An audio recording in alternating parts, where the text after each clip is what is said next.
Got it. Okay. All right, welcome AmeriCorps members. This is another interview in our Life at the AmeriCorps series of interviews. I have a very special guest, Miss Andrea Pemberton. She's going to talk a little bit about herself in a minute, but of course, as you know, just to kind of set the stage here, these conversations are geared towards helping you all as you all continue to travel your journey in your life after your year of national service, and trying to identify, what that next path might be. And so these conversations are hopefully geared towards giving you a little bit of insights into the different paths that you can go, and then kind of giving you some tips and tricks on how to move forward from there.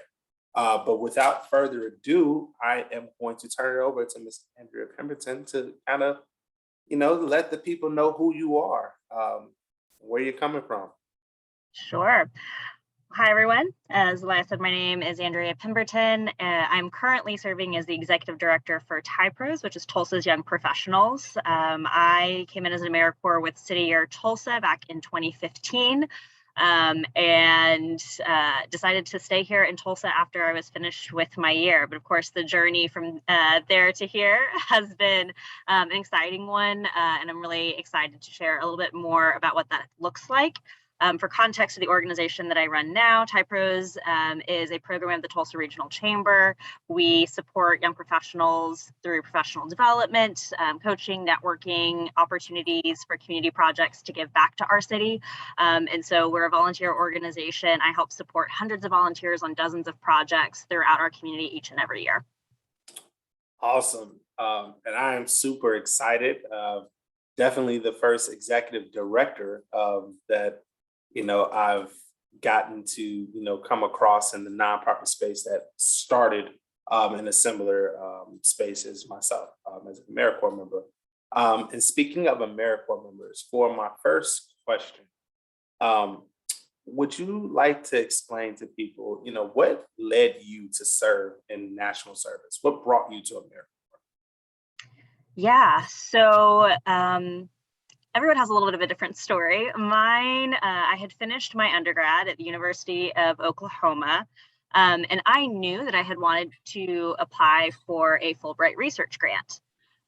However, I knew I needed a little extra time, about a year or so, before I felt really prepared to submit a grant proposal for that research. And in the meantime, I worked odd end jobs throughout college, at a museum, waiting tables, you name it. And I wanted to make sure that that year in between applying for that grant and finishing school was something that was meaningful, would allow me to give back, and would help go ahead and start building that resume and that skill. I had served in a student organization at OU that worked as a tutor and mentor for middle school students. So when the City Year Tulsa opportunity crossed my email when I was a senior in college, I knew that was a great opportunity. There wasn't a City Year Oklahoma City, but there was a City Year Tulsa, which was just 2 hours up the road. So I decided to give back to my home state and to do a year of service in schools. So that was how I came across City Year Tulsa. All right. So, as she's kind of mentioned, we all come to this particular space in national service a variety of different ways. But you mentioned the Fulbright, right? That was the initial, sort of path forward, and, that you wanted to sort of pursue, following your year of service. But you've since kind of turned that into a variety of different places. So, at what point, when did you know what you would pursue, following your year of service, and what have you done, so thus far? Yeah. So after the year of service, I was fortunate enough to go ahead and get the Fulbright research grant. So that was a really exciting opportunity. I did research in Israel. I was basically working with an integrated Arab Jewish school system called Hand in Hand that was based out of Jerusalem, Israel. And I was able to interview graduates of the unique integrated program to determine kind of the efficacy of the educational program specifically for the adults who had graduated from the school and were entering into Israeli society post post-graduation. So that was such an adventure, such an awesome opportunity to really get a global perspective on local issues. Of course, I was staying within schools, so I was able to kind of get a view of how Israeli public schools look versus American public school systems. I'll back up and say that when I was doing City or Tulsa, I had gotten involved as a volunteer with TIPROS, which is the current organization that I oversee, and had worked on several community projects, had built a great network of friends and other young professionals like myself.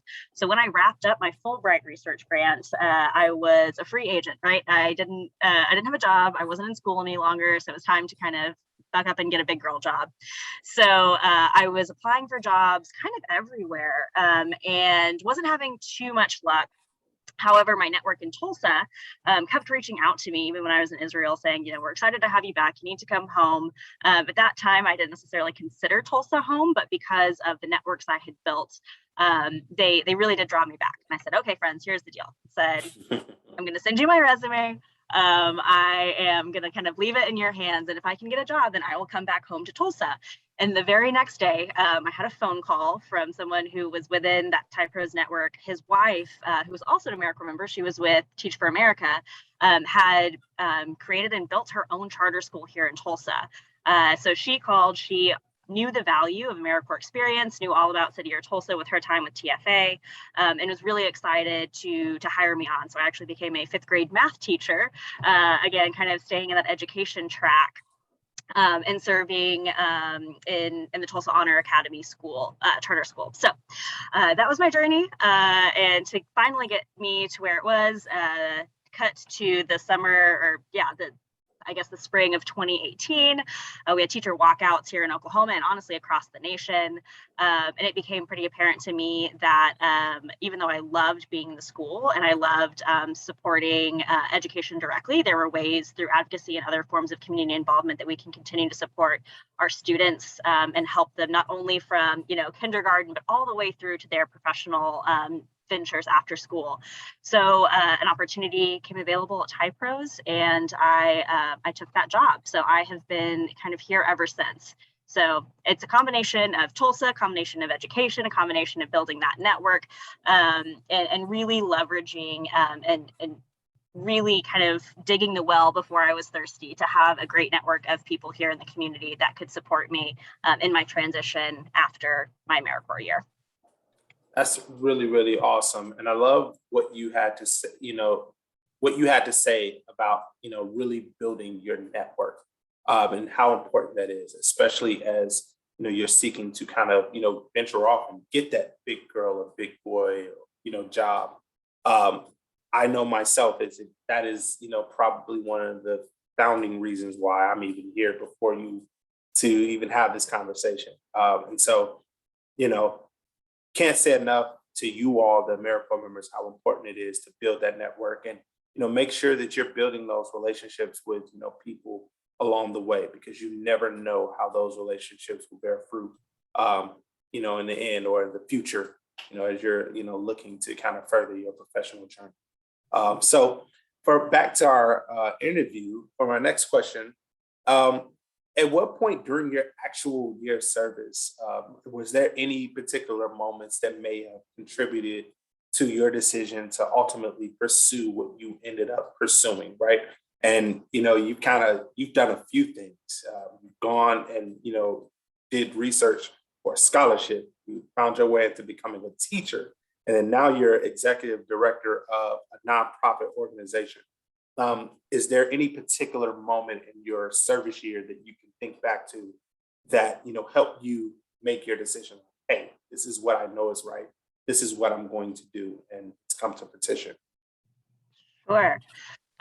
So full transparency, the reason that I started to really spend time and volunteer and connect with TIPROS and professional organization here in the city was I loved everything about my AmeriCorps cohort. I really enjoyed networking with those individuals and spending time and building relationships with those folks. I also worked with them and I lived with them and I saw them all the time, right? And so for me, it was really important to get to know people outside of the AmeriCorps program. It's it's really easy to rely on that culture and that kind of built community, and just stay kind of stagnant there. I mean, it's great to build those relationships, but for me, it was really important to seek building relationships and finding opportunities in the community that I was serving in outside of AmeriCorps. So it was really tackling on and bringing in these additional opportunities to connect with friends outside of just the AmeriCorps program, to have people that I could go spend time with, that I could eat apples with, outside of just the cohort. So I think it was a little bit of recognizing that I wanted to expand friendships just outside of the program, while also building those internally. The other thing that I learned during my time at City Year was I did not want to be a teacher. I had absolutely no interest whatsoever in being a teacher. And so I find it in some ways ironic that my fate should lead me right back to the classroom. So I think spending the time that I did in Israel, kind of observing again the style of education, that school itself was very unique, but it was very kind of freeform, unstructured. A lot of dialogue was happening, and then to have an opportunity to work in a school that was far more structured, that had a lot more in terms of trying to provide wraparound services to the students, to help them really, really be successful and be prepared for college as soon as they graduate. It was an opportunity to see both sides of that. And of course, my time serving in Tulsa public schools was kind of this middle ground of, it's not completely freeform, but it's not quite as structured as that charter school, Tulsa Honor Academy was. So basically seeing the opportunity to help support students, seeing the opportunity, the impact that teachers and City Year and TFA and AmeriCorps members make in students' lives was something that still really spoke to me and compelled me. And so when that opportunity became available, I already had spent time in the classrooms. I knew what those looked like. I knew how to build relationships with students, and I was really excited about continuing to support them. So even though I had decided I'd never wanted to be a teacher, having that opportunity present itself didn't seem so daunting or scary afterwards, and was actually a really exciting challenge after having spent a year abroad. Awesome. That's it, and that's absolutely incredible. And I believe, a perfect segue into my final question. Is there any last, bit of advice that you can give, AmeriCorps members that are entering, their life after AmeriCorps time that you believe could truly help them be able to find that path forward? Yeah, absolutely. I mean, especially for those who don't know what we want to be when we grow up, it's Ilyas knows that my dream job is to work for Sesame Street. So Sesame Workshop, call me up. But for those who don't know, what we want to be when we grow up, now is the time to explore interests and passions. Leverage and use the networks that you build and the professional development opportunities that are provided for AmeriCorps members. Companies and organizations are familiar with AmeriCorps. They're excited about hiring people who are passionate about, service and giving back to their community. Those are the types of people we want in our organizations, right?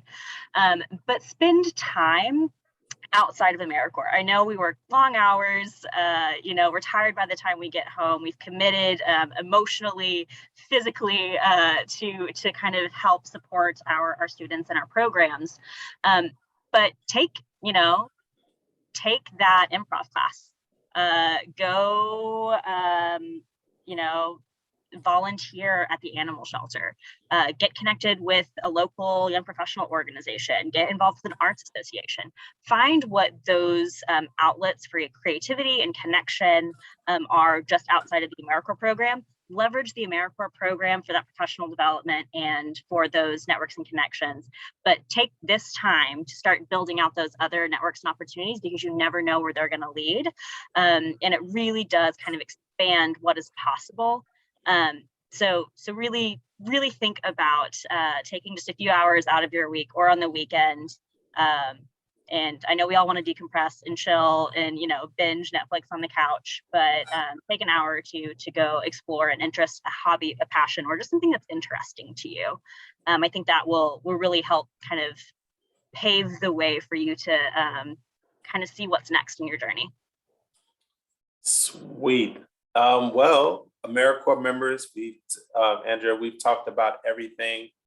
Thank you so much for sharing your time with us today. And I look forward to, hearing any great things that, you are doing in the future. AmeriCorps members, I'll get our information. If anyone has any questions, I'm sure she'll be happy to answer them. And with that being said, until next time, peace. Call me if you're ever in Tulsa. Bye, y'all.